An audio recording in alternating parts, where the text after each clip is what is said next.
Hello and welcome once again to the Africa Briefing Podcast, where we shine a light on the stories, the people, and the moments defining our continent's future.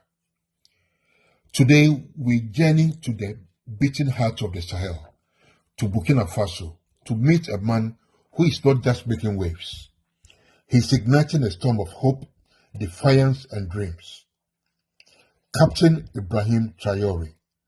At just 37 years old, the world's youngest head of state, and for many Africans, the symbol of a new era of leadership.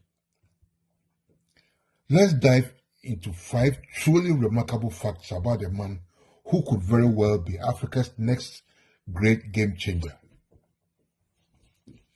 Imagine for a moment a continent where presidents are often grandfathers or great-grandfathers, clinging to power for decades. And then imagine Ibrahim Traoré, born on March 14, 1988, standing tall, fearless, defiant.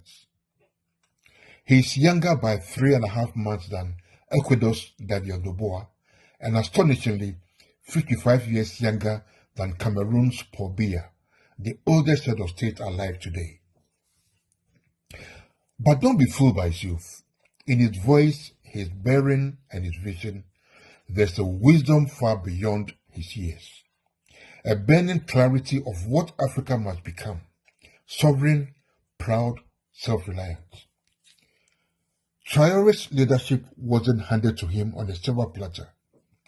No, he earned it step by brutal step. Joining the army in 2009, rising to captain in 2020, fighting terror both at home and in Mali under UN colors, he built a reputation as a soldier, brave, disciplined, unbreakable.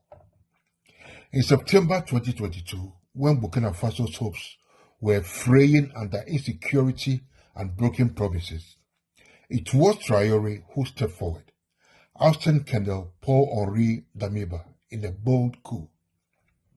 A nation on its knees found in him a spine of steel. Traoré wasted no time looking outward. His first foreign trip as leader wasn't to Paris, London, or Washington. It was to Bamako, Mali's capital, to stand shoulder to shoulder with fellow military leaders Assimi Goïta and Abdou Rahmani Tiani of Niger. Together, they formed the Alliance of Sahel States, a breakaway from ECOWAS, a clear statement to the world saying, we will chart our own destiny.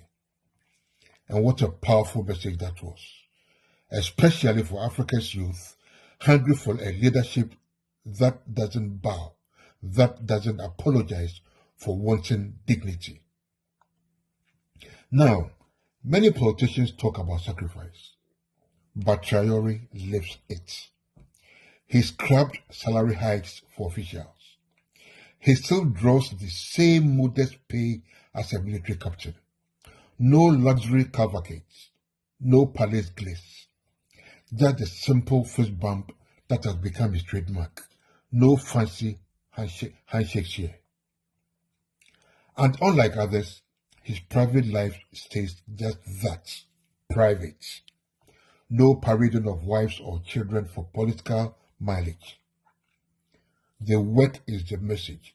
The people are the family. And what about Burkina Faso's riches?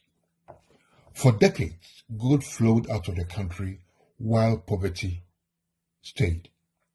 Not under Traoré. He nationalized key mines. He stopped raw gold exports to Europe.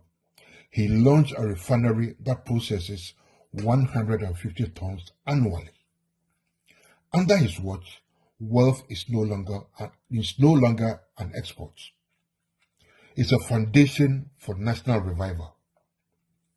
And he's gone even further, rejecting IMF and World Bank loans, insisting Burkina Faso must break free from the old cycles of debt and dependency.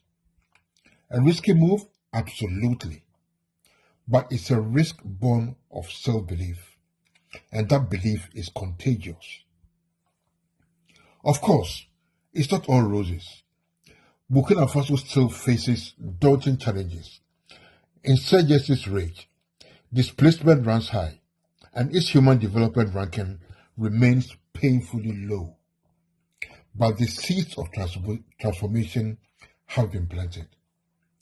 If Traoré can match his revolutionary spirit with robust reforms, tackling corruption, building resilient institutions, and ultimately guiding Burkina Faso back to constitutional rule, his story could become the blueprint for a new kind of African leadership. Young, fearless, ethical, and unapologetically African. The stakes are high, the path is narrow, but oh, what a beacon he could become. Not just for Ouagadougou, not just for West Africa, but for an entire continent yearning for a renaissance. As we close today's episode, let us remember this. Sometimes history does not whisper softly. Sometimes it roars through the voice of a 37-year-old captain with a clenched fist raised to the Sahel sky. Ibrahim Traoré, the Africa we dream of, made of flesh. This has been the Africa Briefing Podcast. I'm Jon Offei-Ansah. Until next time, stay bold, stay inspired, and keep hope alive. Goodbye.